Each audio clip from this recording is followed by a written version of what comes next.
안녕하세요, 여러분. 오늘도 편안히 앉으셔서 제 목소리에 귀 기울여 주셔서 감사합니다. 오늘은 정말 많은 분들이 공감하시고 또 궁금해하실 이야기를 준비했습니다. 바로 퇴행성 무릎 관절염에 대한 이야기입니다. 단순히 무릎이 아프다는 말로는 표현할 수 없을 만큼 많은 분들의 일상에 영향을 주고 삶의 질까지 바꿔버리는 질환이죠. 하지만 의외로 이 관절염이 왜 생기는지, 어떻게 진행되는지, 무엇을 하면 예방이 되며 어떤 행동이 악화시킬 수 있는지에 대해 정확하게 알고 있는 분들은 많지 않습니다. 그래서 오늘은 여러분의 무릎 건강을 지키는데 꼭 필요한 내용을 마치 라디오 토크쇼를 듣듯 편안하게 그러나 깊이 있게 풀어드리려고 합니다. 커피 한 잔 준비하시고 천천히 들어보세요. 먼저 많은 분들이 관절염 증상을 처음 느끼는 시점은 보통 50대 중반 이후입니다. 하지만 생각보다 관절염은 더 일찍 시작됩니다. 어떤 분들은 40대 후반부터 계단을 내려갈 때 무릎이 찌릿하고 시큰거리기 시작하는데요. 그때는 잠을 설쳤나? 전날 많이 걸어서 그런가? 정도로 넘기기 쉽습니다. 그러다 어느 순간 아침에 일어나서 첫 발을 디딜 때 무릎이 뻣뻣하고 굳은 느낌이 든다거나 약간 절뚝거리게 되거나 무릎에서 딱딱한 소리가 나는데 통증까지 함께 느껴진다면 이건 명백히 무릎 관절이 SOS 신호를 보내고 있는 것이라고 보셔야 합니다.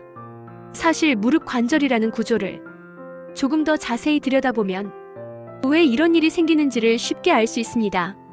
무릎은 허벅지뼈인 대퇴골과 종아리뼈인 경골이 맞닿는 주요 관절인데 이 두 뼈가 부딪히지 않도록 연골이라는 말랑한 쿠션이 사이에 끼워져 있습니다. 연골은 충격을 흡수하고 관절이 부드럽게 움직이도록 도와주는 역할을 합니다. 그리고 연골 표면은 윤활액으로 코팅되어 있어 마치 잘 관리된 기계의 부품처럼 매끄럽게 움직일 수 있게 해줍니다. 그런데 문제는 이 연골이 손상되기 시작하면 다시 원래 모습으로 회복되기가 굉장히 어렵다는 데 있습니다. 연골은 혈관이 거의 없는 조직이라 스스로 재생하는 능력이 약한데요. 그래서 한 번 닳기 시작하면 아주 천천히라도 계속 진행될 수밖에 없습니다. 이 연골이 얇아지기 시작할 때 우리 몸에서는 다양한 증상들이 나타납니다. 가장 먼저 나타나는 게 바로 계단에서의 통증입니다. 평지를 걸을 때는 괜찮은데 계단을 내려갈 때 시큰거리거나 무릎이 흔들리는 느낌이 든다면 연골 쿠션이 이미 약해지고 있다는 뜻입니다. 왜냐하면 계단을 내려가는 순간에는 평지를 걸을 때보다 2배에서 많게는 3배 이상의 하중이 무릎에 실리기 때문입니다. 그래서 계단 통증은 관절염 초기 진단에 있어 매우 중요한 증상으로 여겨집니다. 또 한 가지 대표적인 증상이 아침에 일어날 때의 뻣뻣함입니다. 밤새 움직임이 거의 없다 보니 관절에게 윤활성이 떨어지고 관절 내 염증이 있을 경우 그 부위가 뻣뻣해지면서 첫걸음이 불편해집니다. 그런데 재미있는 것은 이 뻣뻣함이 몇 분만 지나면 풀린다는 것입니다. 여기가 관절염의 특징입니다. 아침에만 유독 뻣뻣하고 움직이면 좀 나아지는 느낌이죠. 많은 분들이 이 신호를 무시하다가 병원을 늦게 찾는 경우가 많습니다. 그리고 또 많은 분들이 겪는 것이 바로 무릎에서 나는 소리입니다. 구부렸다 펼 때 딱 뚝 사각사각 하는 소리가 나는데요. 이 소리는 관절을 둘러싼 연골이나 힘줄, 인대 또는 관절 안에 작은 기포가 터지는 현상일 수도 있어 항상 걱정할 필요는 없습니다. 하지만 이 소리와 함께 통증이 동반된다면 이야기는 완전히 달라집니다. 통증을 동반한 소리는 대개 관절면이 고르지 못하거나 연골이 이미 손상되기 시작했다는 의미일 가능성이 크기 때문입니다. 무릎 변형도 중요한 지표입니다. 특히 O자다리가 되고 있는 분들은 체중이 무릎 안쪽으로 몰리면서 연골 마모가 더 빠르게 진행됩니다. 실제로 O자다리 변형이 있는 분들과 없는 분들을 비교하면 관절염 진행 속도가 23배 빠르다는 연구 결과도 있을 정도입니다. 다리가 휘는 현상은 단순한 외형의 문제를 넘어 관절염의 속도를 결정하는 요소이기도 합니다. 그렇다면 왜 이런 퇴행성 무릎 관절염이 생길까요? 많은 분들이 나이가 들어서 그런 거지라고 생각하시지만 실제로는 나이가 그저 촉매 역할을 할 뿐 관절염을 만드는 주요 요인은 따로 있습니다. 먼저 체중입니다.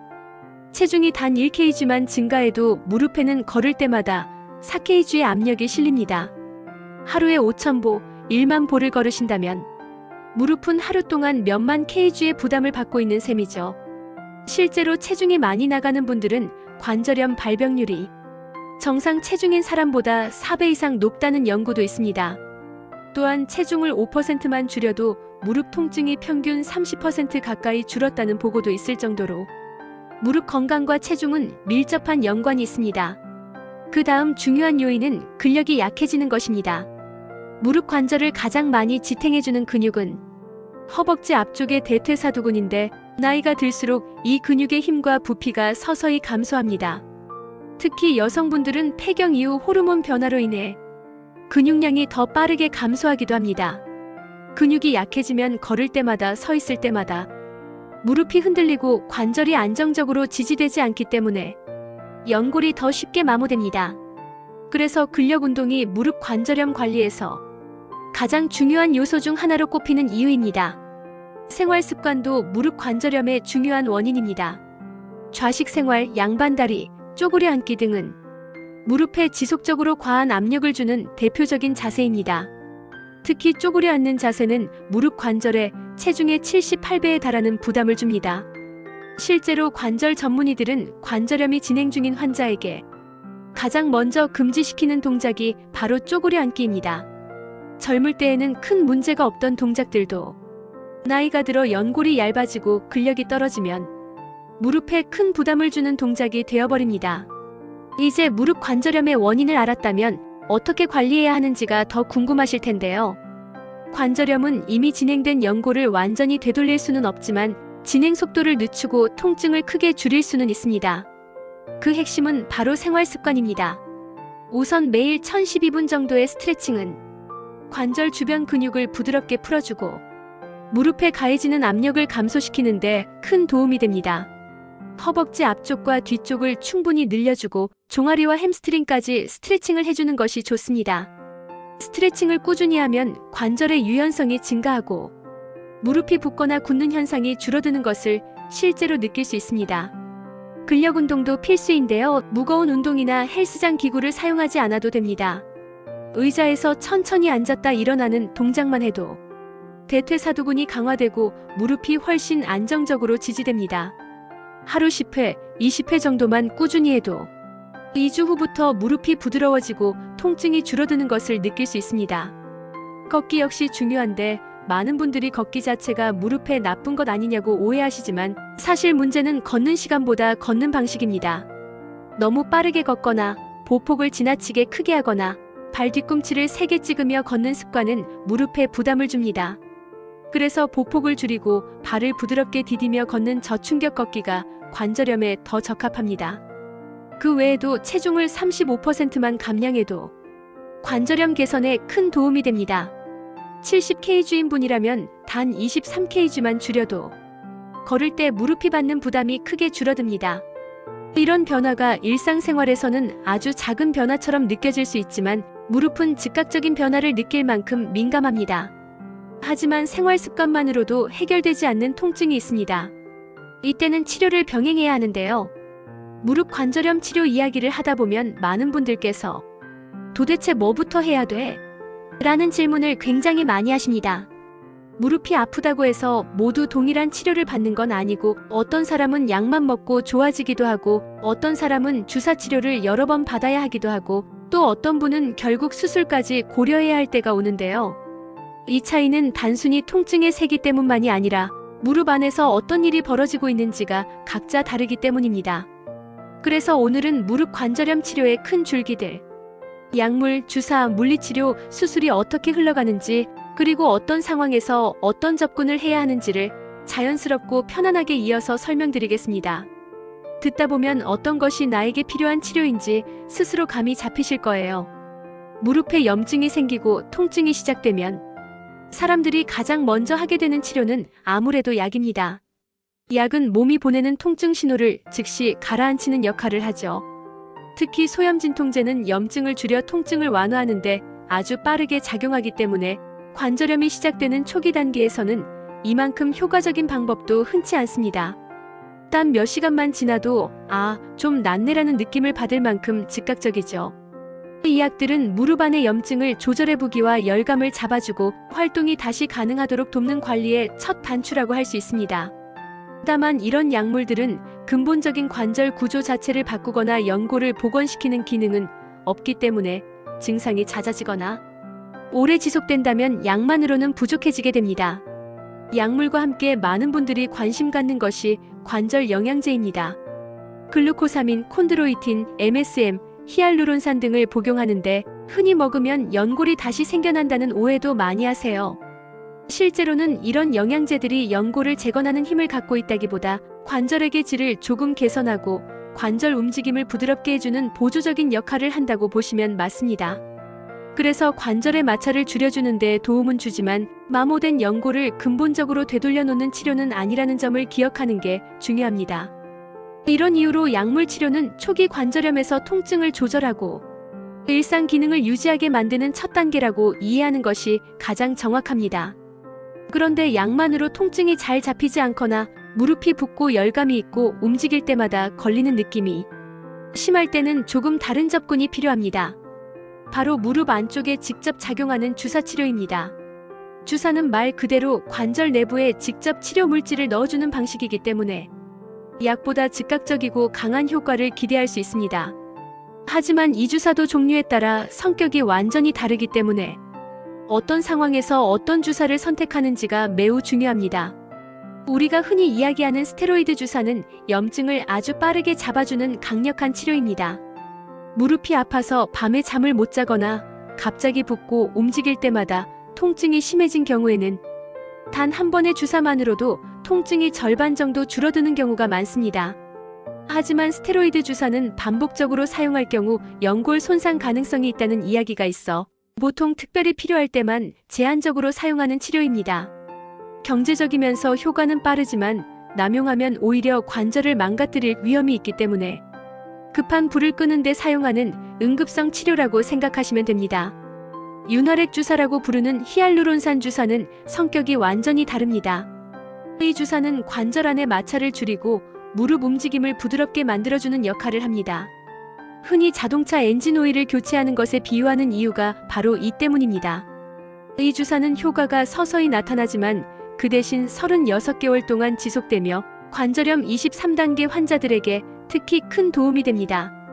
걸을 수는 있지만 통증이 자주 찾아오고 무릎이 뻣뻣하거나 계단에서 불편한 분들이 고민 없이 선택할 수 있는 치료가 바로 이 윤활액 주사입니다.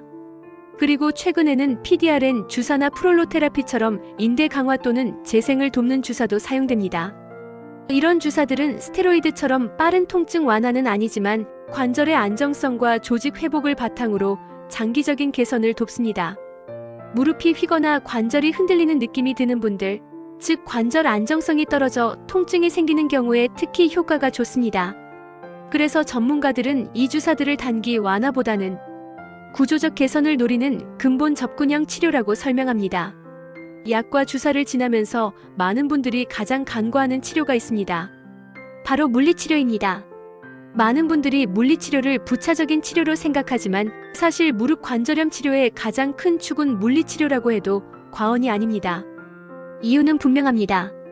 연골은 손상되면 다시 자라는 조직이 아니기 때문에 그 연골을 보호하고 지탱해줄 수 있는 근육과 인대를 강화하는 것이 결국 무릎의 남은 수명을 지키는 핵심이기 때문입니다. 물리치료는 통증을 직접적으로 줄여줄 뿐 아니라 관절 주변의 긴장된 근육을 풀어주고 관절의 정렬을 다시 맞추며 무릎이 자연스러운 움직임을 되찾도록 돕습니다. 특히 허벅지 앞쪽의 대퇴사두근이 약해져 있는 경우에는 걷기만 해도 관절이 흔들려 통증이 커지는데 물리치료는 이 근육을 정상적으로 다시 사용할 수 있게 만들어주고 불필요하게 당겨지거나 굳어있는 근육을 이완시켜 통증 자체를 줄여주는 역할을 합니다. 도수치료 역시 많은 도움이 됩니다. 치료사가 직접 손으로 무릎 주변의 긴 근육을 풀어주고 관절이 원래 움직여야 할 방향을 되찾도록 유도하는 과정인데요. 실제로 도수치료 후 계단 오르기가 훨씬 편해졌다고 말하는 환자들도 많습니다. 무릎이 시큰거리거나 뻣뻣하다, 안 펴진다라는 느낌이 강한 분들, 오래 걷기 전에 무릎이 먼저 무너지는 느낌이 있는 분들에게 특히 효과가 큽니다. 그러나 물리치료는 꾸준함이 중요합니다. 단 한 번 받는다고 크게 달라지는 것이 아니라 2주, 4주, 8주. 이렇게 시간이 지나면서 무릎의 안정성과 힘이 점차 회복됩니다. 그래서 의사들이 말하는 가장 이상적인 치료는 약물과 물리치료가 병행되는 방식, 여기에 주사가 필요한 시기에 적절히 들어가는 조합입니다. 하지만 모든 치료가 다 효과가 있는 것은 아닙니다. 그리고 어떤 치료를 언제 선택해야 하는지도 매우 중요해요. 무릎 관절염이 너무 많이 진행되어 연골이 거의 남아있지 않은 경우에는 어떤 치료를 해도 근본적으로 해결되지 않을 때가 있습니다. 이런 경우에는 수술적 치료가 필요해질 수 있습니다. 많은 분들이 수술이라고 하면 겁을 내지만 요즘 무릎 수술은 예전과는 비교도 되지 않을 만큼 안전하고 회복도 빠릅니다. 관절 내시경 수술은 비교적 간단한 수술로 관절 안에 쌓여있는 연골 파편이나 염증 조직을 정리하는 방식입니다. 이 수술은 초, 중기 관절염 환자 중 관절 내부에 걸리는 느낌이 강하거나 연골 파편 때문에 통증이 반복되는 분들에게 적합합니다. 다만 연골이 많이 다른 분들에게는 효과가 제한적일 수 있습니다. 다리에 정렬이 틀어져 있는 경우, 예를 들어 O자형 다리가 심해져 체중이 무릎 한쪽으로 몰리는 경우에는 절골술이 선택되기도 합니다. 절골술은 무릎이 받는 분배 하중을 바꿔주는 수술로 비교적 젊고 활동량이 많은 5060대 환자에게 추천되는 방식입니다. 다리가 바로 잡히면 관절 안쪽에 집중되던 부담이 줄어들고 남아있는 연골이 더 오래 버틸 수 있게 됩니다. 그리고 마지막 단계에서 고려되는 것이 인공관절 수술입니다. 연골이 거의 없고 뼈끼리 맞닿아 걷는 것조차 힘든 상태라면 인공관절이 가장 확실한 치료입니다. 과거에는 인공관절 수술 후 회복이 굉장히 오래 걸린다는 인식이 있었지만 요즘은 수술 기법이 발전해 3일차부터 보행이 가능하고 느린 분들도 일주일 주면 기본적인 활동이 가능합니다. 인공관절은 10년 기준 95% 이상, 15년 기준 85% 이상 유지된다는 안정적인 장점이 있어 고통을 오래 참던 분들에게는 사실상 삶의 질을 되돌려주는 결정적인 치료입니다. 결국 어떤 치료를 선택할지는 통증의 정도, 걸음의 안정성, 연골의 상태, 다리 정렬, 나이, 활동량 등 여러 요소들에 의해 결정됩니다. 통증이 가볍고 초기라면 약과 생활 변화가 효과적이고 일상생활은 가능한데 통증이 반복되면 윤활액 주사와 물리치료가 가장 좋은 조합이 됩니다. 무릎이 자주 붓고 계단 오르내림이 힘들다면 재생주사나 집중적인 물리치료가 필요할 수 있고 걷는 것 자체가 힘들어지거나 연골이 거의 남지 않았다면 수술이 가장 현실적인 해결책이 됩니다. 무릎 관절염 치료는 어떤 한 가지 방법에 의존하는 치료가 아닙니다. 약물, 운동, 물리치료, 주사, 체중관리 그리고 필요할 경우 수술까지 이 모든 요소가 서로 맞물려 돌아갈 때 비로소 무릎이라는 관절이 다시 균형을 찾게 됩니다. 결국 중요한 것은 내 상태에 맞는 치료를 정확히 선택하는 것, 그리고 꾸준히 관리하는 것입니다. 음식도 관절 건강에 큰 영향을 주는데요. 특히 항염작용이 있는 식품들은 무릎 통증을 완화하고 염증을 줄이는 데 도움을 줍니다. 오메가-3가 풍부한 연어나 고등어 같은 생선은 관절염 환자들이 꼭 챙겨야 할 음식입니다. 에어프라이어에 가볍게 구워 레몬을 뿌리면 소화도 잘 되고 부담도 적습니다. 브로콜리는 염증을 줄이는 성분이 풍부하고 데친 후 들기름과 깨소금을 넣으면 영양가도 높고 관절에도 좋습니다. 단백질이 풍부한 콩류도 근력을 유지하는 데 필요하기 때문에 무릎 건강에 도움이 됩니다. 강황은 커큐민이라는 강력한 항염 성분이 있어 우유나 따뜻한 물에 한 스푼 넣어 마시면 관절염 통증 완화에 도움이 됩니다. 이렇게 오늘은 무릎 관절염에 대해 심층적으로 이야기해 보았습니다. 관절염은 단순히 노화의 결과가 아니라 오랜 생활 습관과 근력 상태, 체중, 활동 방식이 쌓여서 나타나는 질환입니다. 하지만 다행히도 생활 습관을 개선하고 적절한 치료를 조합하고 꾸준히 관리한다면 통증을 크게 줄이고 삶의 질을 되찾을 수 있습니다. 여러분의 무릎은 매일 여러분을 지탱해주고 걷게 하고 움직이게 하는 고마운 관절입니다. 오늘 이야기 들으시면서 무릎에게 조금 더 관심을 주고 작은 실천부터 시작해보시면 좋겠습니다. 여러분의 건강하고 편안한 걸음을 응원하며 오늘 이야기 여기서 마무리하겠습니다. 함께 해주셔서 감사합니다. 좋아요, 구독 부탁드립니다.